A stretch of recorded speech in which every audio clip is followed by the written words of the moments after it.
et a été pasteur principal de l'église baptiste Furps d'Atlanta pendant plus de 50 ans. La réputation du Dr Charles Stanley exerce toujours une influence considérable de nombreuses années après sa mort. Il a été l'une des voix les plus respectées du christianisme américain pendant des décennies, guidant des millions de personnes à travers ses sermons, ses écrits et ses émissions de radio. Pourtant, bien que ses messages aient apporté réconfort et conseil, ce qui s'est passé après sa mort a semé le malaise. Derrière les éloges funèbres et les bonnes paroles se cache une facette de sa mort que peu avaient anticipée, une facette qui n'a émergé qu'après la publication des rapports. Ce qui a été appris a déclenché des rumeurs, des questions et un voile de mystère sur un homme que tant de personnes pensaient déjà connaître. Jeunesse et carrière. Charles Stanley est né le 25 septembre 1932 à Dry Fork, dans le comté de Pennsylvania, en Virginie, pendant les années difficiles de la Grande Dépression. Sa vie a commencé dans la perte. Son père, Charles Frazier Stanley Sr., est décédé en 1933, alors que le jeune Charles avait 9 mois.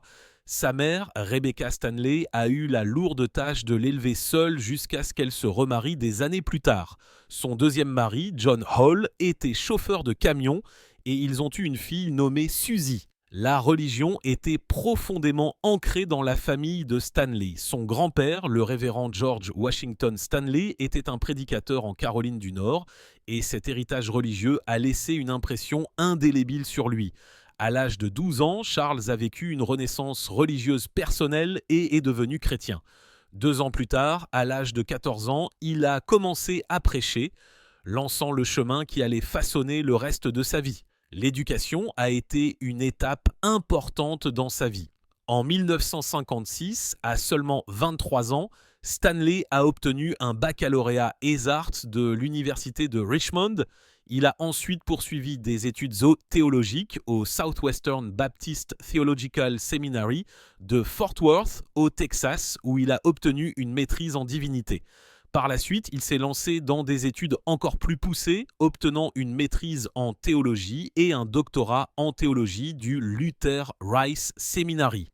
La carrière de Stanley dans le ministère a véritablement commencé à Atlanta. En 1969, il est devenu membre du personnel de la First Baptist Church d'Atlanta et en l'espace de 2 ans, en 1971, il a été nommé pasteur principal. Peu de temps après, il a commencé à utiliser les médias pour diffuser son message. En 1972, il a lancé une émission de télévision, The Chapel Hour. En 1977, il avait légalement créé In Touch Ministry, un ministère qui se concentre sur l'aide aux individus pour avoir de meilleures relations avec Dieu et l'aide aux églises du monde entier. Son émission a été diffusée à l'échelle nationale en 1978 par le biais du Christian Broadcasting Network et a ensuite atteint des auditeurs dans plus de 50 langues. In Touch s'est étendu à la radio, aux magazines et à Internet, touchant des millions de vies. Au cours de ces années de ministère, Stanley a prêché sur des sujets quotidiens tels que la famille, l'argent, les luttes personnelles et les relations, soulignant toujours sa conviction fondamentale que la Bible est la parole inhérente de Dieu. Son approche simple mais sincère de la prédication a fait de lui l'une des voix évangéliques les plus respectées du pays. En 1985, Stanley a été élu président de la Southern Baptist Convention, l'une des plus grandes organisations protestantes des États-Unis. Même en vieillissant, il a continué à façonner l'avenir de l'Église. En 2017, il a nommé Anthony George comme son éventuel successeur à la First Baptist Atlanta. Puis, en septembre 2020, après près de 50 ans de leadership, il a pris sa retraite en tant que pasteur principal et est devenu pasteur émérite. Tout en restant actif dans In Touch Ministries, la théologie de Charles Stanley était basée sur les traditions évangéliques conservatrices et les croyances dispensationalistes. Il rappelait fréquemment aux gens la sagesse que lui avait transmise son grand-père, en particulier la règle « Obéissez à Dieu et laissez-lui toutes les conséquences ». Cette façon de penser a défini sa vie et a incité des millions de personnes à s'accrocher à leur foi, quelles que soient leurs propres difficultés, leur famille, leur foi et leur lutte à la maison. Charles Stanley n'était pas seulement un pasteur pour des millions de personnes, mais aussi un homme de famille, lui et sa femme Anna G. Stanley ont été mariés pendant plus de 40 ans et ont eu 2 enfants ensemble, leur fille Becky et leur fils Andy Stanley. Andy allait suivre les traces de son père en devenant le pasteur de la North Point Community Church à Alpharetta, en Géorgie, qui est devenue l'une des plus grandes églises des États-Unis. Outre son ministère, Charles Stanley avait une autre passion, la photographie. Il aimait capturer le monde à travers l'objectif d'un appareil photo et beaucoup de ses photographies ont fini dans les calendriers du magazine In Touch et d'autres publications du ministère. C'était un aspect tranquille mais créatif de lui-même que de nombreux fans appréciaient, mais alors même que sa vie publique semblait stable et inspirante, sa vie privée était en difficulté. Charles et Anna ont divorcé en 1992, puis l'année suivante, elle a demandé le divorce. Au départ, ils ont décidé de modifier la requête en une séparation légale, conservant encore une lueur d'espoir que les choses pourraient être réconciliées. Pendant un certain temps, il a semblé qu'ils seraient en mesure de régler les différends. Mais en 1995, Anna a de nouveau demandé le divorce.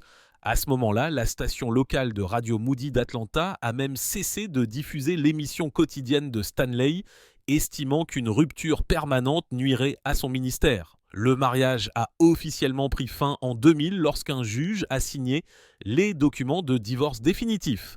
Charles et Anna étaient séparés depuis des années à ce moment-là. Leur divorce a été un énorme scandale au sein de la Southern Baptist Convention, en partie parce que Charles avait précédemment déclaré qu'il démissionnerait de son poste de pasteur s'il divorçait un jour. Mais lorsque cela s'est produit, sa congrégation à First Baptist Atlanta lui a apporté son soutien total. Ils ont voté presque à l'unanimité pour qu'il continue à être leur pasteur.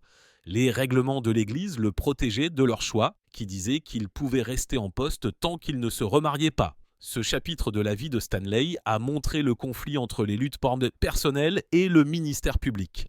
Le divorce était une question personnelle, une question angoissante, mais il avait des conséquences dans une communauté religieuse qui pensait tellement au mariage. Malgré les critiques, Stanley a continué d'avancer, dirigeant son église avec la même passion et le même zèle qu'avant. Anna Stanley, une femme qui avait été à ses côtés pendant ses premières années de ministère, est décédée le 10 novembre 2014. Leurs enfants ont poursuivi l'œuvre de leurs 2 parents de diverses manières.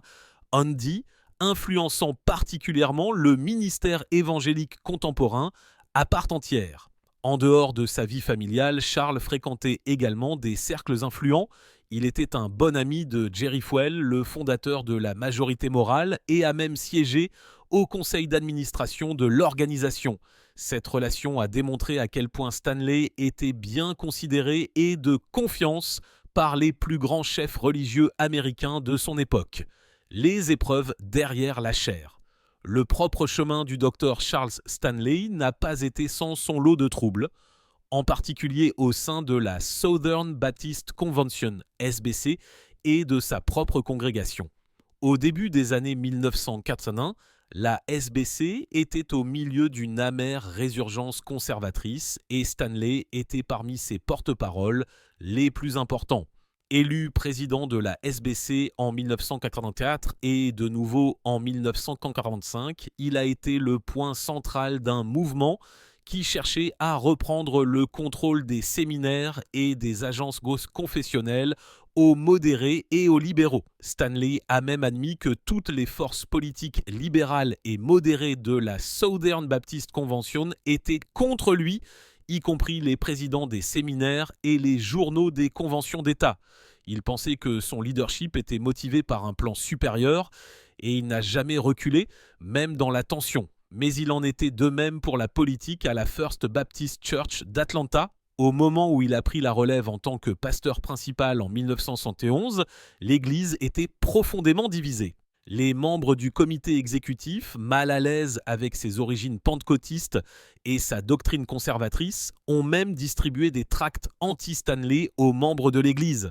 Le conflit a atteint son apogée lorsque, à la suite du sermon de Stanley et d'un appel à l'autel, 300 membres de l'opposition sont sortis tandis que 2000 partisans se sont précipités en avant pour le soutenir. Le drame s'est intensifié lorsque le président du comité a frappé physiquement Stanley. Mais le soutien de centaines d'autres membres lui a donné suffisamment de voix pour rester pasteur, bien que des centaines d'autres soient partis en signe de protestation. Sur la théologie et les questions sociales, Stanley ne s'est pas retenu. Il avait des opinions fortement conservatrices, étant contre le féminisme et la dérive libérale. Dans les années 1990, il s'est heurté aux déclarations de position de la SBC sur les femmes, en particulier sur le leadership, mais a expliqué qu'il n'avait fait aucune déclaration officielle d'opposition, blâmant les malentendus pour les malentendus. La vision de droite de Stanley s'appliquait également aux controverses de longue date. Il a refusé d'accepter un honneur d'une organisation juive après que ses commentaires anti-LGBTQ explicites ont créé une réaction négative, comme qualifier l'homosexualité de comportement destructeur et affirmer que le sida était la colère de Dieu. Le Fonds national juif a annulé le prix afin de ne pas polariser davantage, ce que Stanley a approuvé. Malgré tout, Stanley est resté un chef conservateur inébranlable, lié au chef de la majorité morale, Jerry Falwell, et se tenant fermement aux côtés des chefs opposés aux tendances libérales et aux tendances libérales de la SBC. Il croyait fermement à l'inhérence de la Bible et à la valeur d'un engagement doctrinal inébranlable, même face à la critique ou à la division. Affiliation avec la majorité morale, l'association du Dr Charles Stanley avec la majorité morale, un groupe chrétien politiquement conservateur créé par Jerry Falwell en 1969, était une partie importante de son ministère. En tant que membre fondateur du conseil d'administration, Stanley a aidé à organiser les chrétiens évangéliques en vue d'une action politique, en particulier en faveur de questions conservatrices comme l'opposition à l'avortement et à l'amendement sur l'égalité des droits. Une telle affiliation a attiré les critiques de ceux qui estimaient que les chefs religieux devraient être séparés de l'activisme politique. Une telle implication, selon les critiques, minerait la cause spirituelle de l'Église et politiserait la religion. Cependant, Stanley et d'autres dirigeants de la majorité morale considéraient leur implication en politique comme essentielle pour défendre les valeurs chrétiennes traditionnelles dans la vie publique. La majorité morale a connu son heure de gloire dans les années 1980 lorsqu'elle a aidé à faire élire Ronald Reagan et à orienter les vents politiques pour les chrétiens évangéliques. Son effondrement final en 1989 n'a pas empêché l'influence de l'organisation dans la formation de la politique américaine et les rôles de dirigeants, tels que Stanley, continuent d'être débattus dans la mesure de la confluence de la foi et de la politique. Les femmes dans le ministère. Le docteur Charles Stanley avait une vision conservatrice de la participation des femmes au leadership de l'Église. Bien qu'il ait plaidé pour l'emploi de femmes à différents postes dans l'Église, il estimait que le poste de pasteur était réservé aux hommes. Cette position était conforme à la position de la Southern Baptist Convention qui a été controversée au sein de la dénomination. Dans les années 1990, la SBC a connu une résurgence conservatrice qui a cherché à réaffirmer les positions théologiques traditionnelles telles que le rôle des femmes dans le ministère. Pendant cette période, la dénomination s'est concentrée sur la direction masculine, insistant sur le fait que le leadership pastoral appartenait aux hommes. Cela a entraîné l'exode de femmes leaders de la SBC, comme Molly Marshall et Diana Garland, qui ont été contraintes de quitter le Southern Baptist Theological Seminary en 1995. Ces incidents ont servi à illustrer l'attachement de la dénomination à sa vision des enseignements bibliques concernant les rôles de genre. La position du Dr Stanley était en accord avec la politique officielle de la SBC. Il a professé son accord avec la foi et le message baptiste de 2000, qui enseigne que le poste de pasteur est limité aux hommes, tel que qualifié par l'Écriture. Mais il a également confirmé que certaines déclarations du document pouvaient être interprétées de la mauvaise manière et a déclaré qu'il n'était pas d'accord avec tout ce qui était présenté dans la soumission des femmes à leur mari. Malgré toutes ces subtilités, son approbation générale de la position de la SBC sur les femmes dans le ministère était évidente. Cette approche conservatrice a été une source de critique pour certains membres de la SBC. Par exemple, en 2023, la SBC a expulsé l'église Saddleback, sa plus grande congrégation, pour avoir installé une femme comme pasteur enseignant. Cette action a souligné l'engagement inflexible de la dénomination envers sa lecture des enseignements bibliques concernant les rôles de genre. Sa richesse. Le Dr Stanley a vécu une vie d'engagement religieux et d'ouverture financière. Bien qu'il ne soit pas l'un des télévangélistes les plus riches, sa situation financière était impressionnante, en particulier compte tenu de son dévouement à vivre modestement. Au cours de sa dernière vie, le Dr Stanley a reçu un salaire annuel de plus de $500 000 d'InTouch Ministries, une entité à but non lucratif qu'il a fondée en 1972. Même avec ce revenu élevé, il a mené une vie personnelle plutôt simple. Sa valeur nette a été évaluée à $1,5 million, une somme qui indique son accent sur le ministère plutôt que sur l'accumulation de richesses personnelles. Sous sa direction, InTouch Ministries a connu une croissance rapide. En 2019, le ministère a enregistré un revenu annuel de plus de $97 millions et une valeur nette totale de plus de $113 millions. Ces chiffres indiquent la couverture étendue de ses émissions et l'efficacité des opérations de son ministère. L'approche du Dr Stanley en matière de finances était basée sur le principe que la richesse doit avoir un but plus grand. Il avait tendance à souligner la nécessité d'une gestion financière responsable et les risques du matérialisme. Sa doctrine enseignée aux croyants a traité l'argent comme un instrument de ministère et non comme un moyen d'accéder à la richesse personnelle, aux problèmes de santé et à la résilience. Le docteur Charles Stanley était connu pour son éthique de travail assidue, prêchant, écrivant et guidant son ministère jusqu'à sa mort. Mais il n'était pas non plus exempt de problèmes de santé aigus. Selon un profil émouvant publié après sa mort, il a été transporté d'urgence à l'hôpital avec une pneumonie et des poumons infectés, ce qui a ensuite entraîné une insuffisance rénale. Ces rapports alarmants et soudains sont arrivés rapidement, marquant un tournant soudain par rapport à sa personnalité généralement robuste.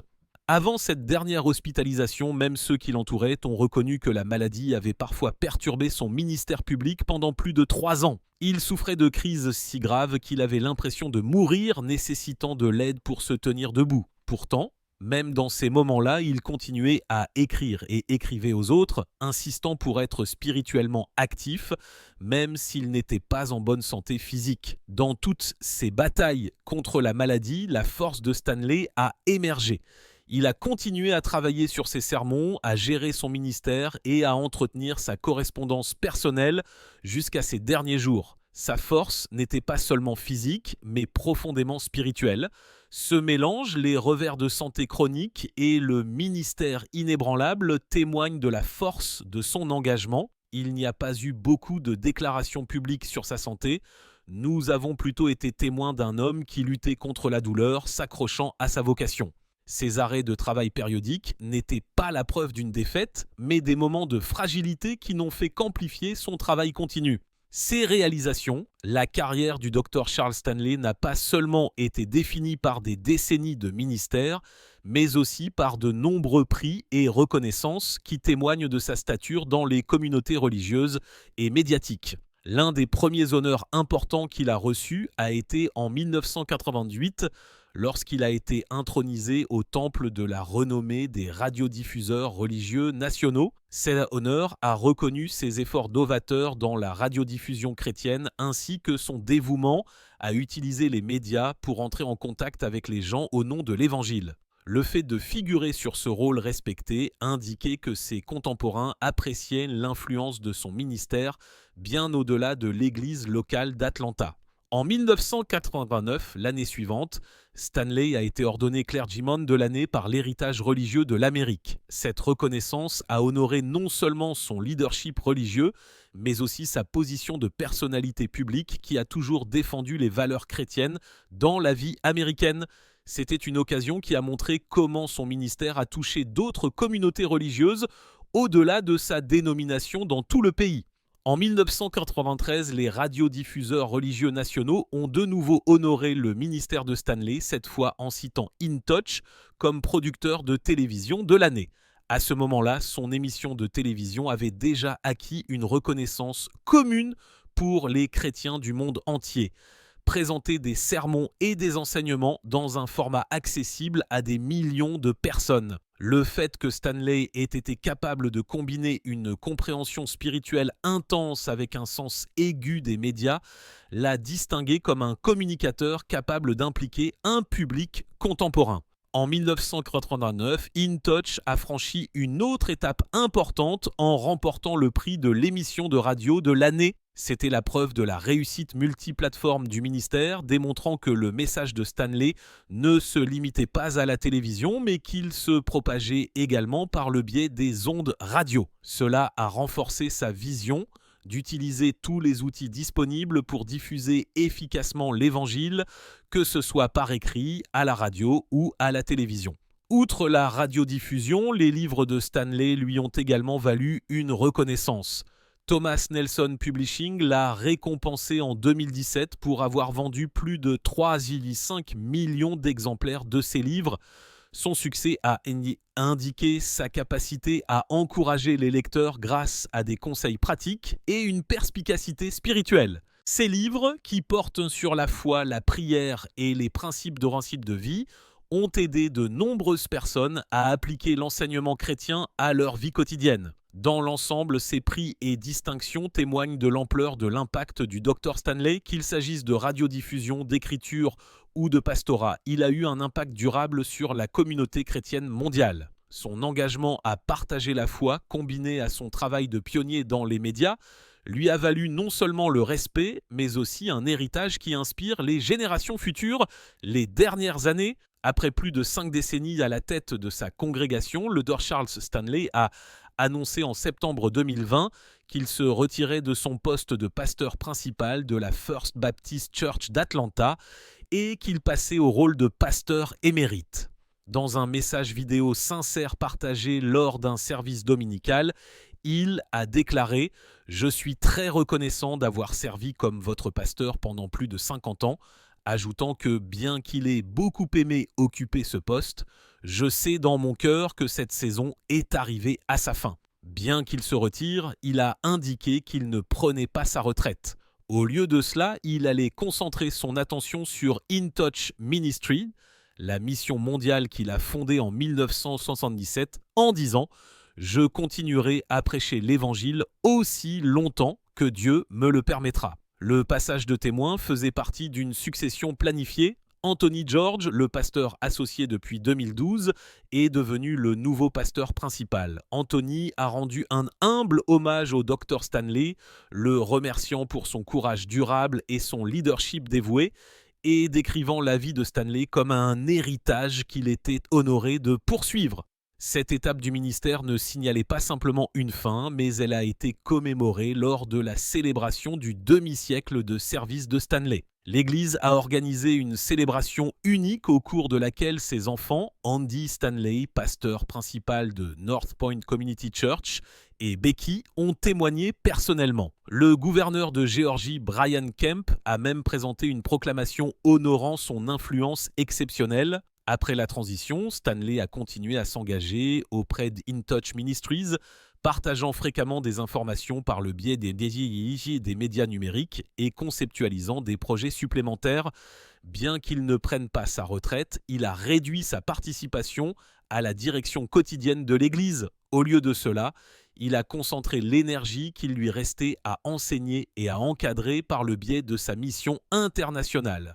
Dans ces dernières années, ce changement lui a permis de continuer à faire ce qu'il aimait le plus, diffuser des messages bibliques à des personnes du monde entier sans avoir à gérer une méga-église.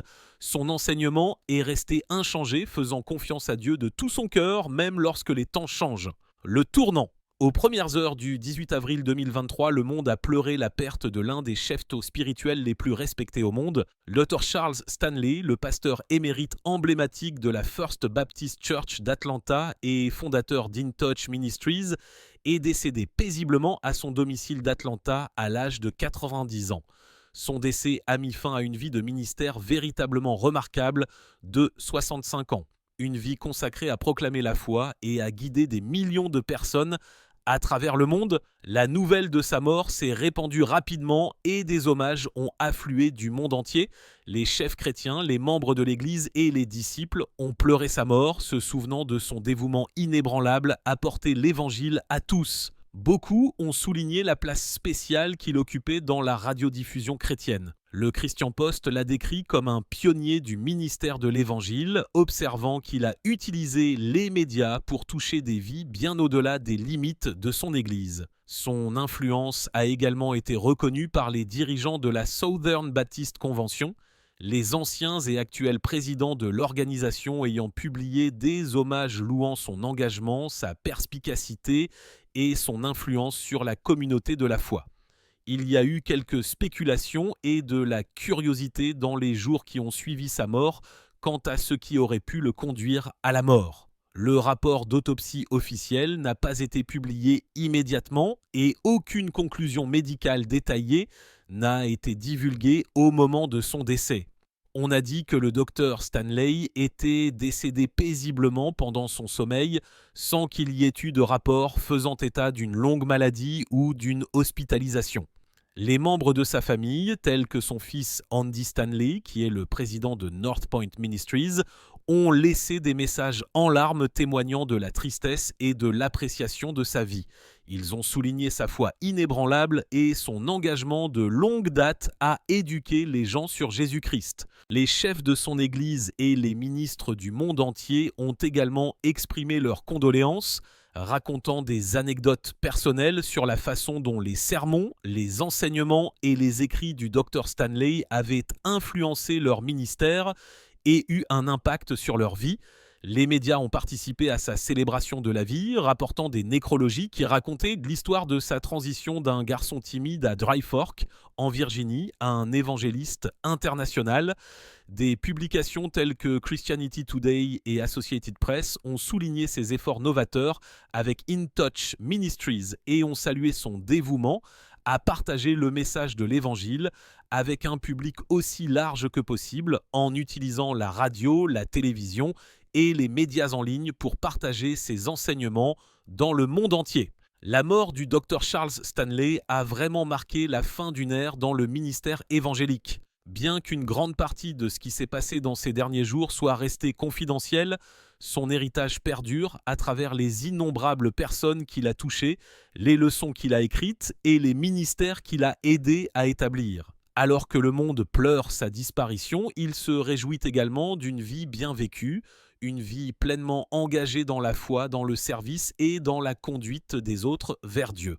La vie du Dr Charles Stanley a démontré le dévouement, la foi et le pouvoir discret de l'influence. Au-delà des prix, des émissions et des livres, ce qui a rendu Stanley remarquable, c'est sa capacité à entrer en contact avec les gens à un niveau profondément personnel. Il n'était pas seulement une voix à la radio ou une figure à la télévision. Il était quelqu'un qui comprenait les difficultés de la vie quotidienne et offrait des conseils fondés sur la foi.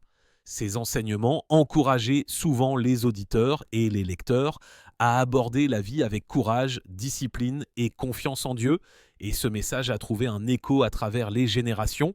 L'un des aspects les moins connus de la vie de Stanley est son engagement en faveur du mentorat. Tout au long de son ministère, il s'est fait un devoir de guider les jeunes pasteurs et dirigeants, les aidant à surmonter les défis du ministère et de la vie personnelle. De nombreux chefs chrétiens influents d'aujourd'hui lui attribuent le mérite d'avoir façonné leur approche de la foi et du leadership. Son influence, par conséquent, s'étend bien au-delà de sa propre congrégation ou de son ministère. Elle perdure à travers le travail de ceux qu'il a encadrés. Stanley avait également une capacité unique à équilibrer tradition et innovation. Bien qu'il soit fermement ancré dans la théologie conservatrice, il a adopté de nouvelles méthodes pour atteindre les gens, de la télévision et de la radio à la presse écrite et aux médias numériques. Il était en avance sur son temps en comprenant que le partage du message de la foi nécessitait non seulement la connaissance des Écritures, mais aussi la compréhension de la façon dont les gens communiquent dans un monde moderne. Cette clairvoyance a aidé son ministère à se développer à l'échelle mondiale, touchant des vies d'une manière que peu de pasteurs parviennent à réaliser, même en privé. La vie de Stanley reflétait la constance et la discipline. Ses proches parlaient souvent de sa routine et de sa concentration, que ce soit dans l'étude, la prière ou le temps passé à préparer ses sermons. C'est cette discipline, combinée à une compassion sincère, qui lui a donné sa crédibilité et son authenticité. Les gens ne l'écoutaient pas seulement parce qu'il était célèbre. Ils l'écoutaient parce qu'ils sentaient qu'il se souciait sincèrement de leur bien-être spirituel.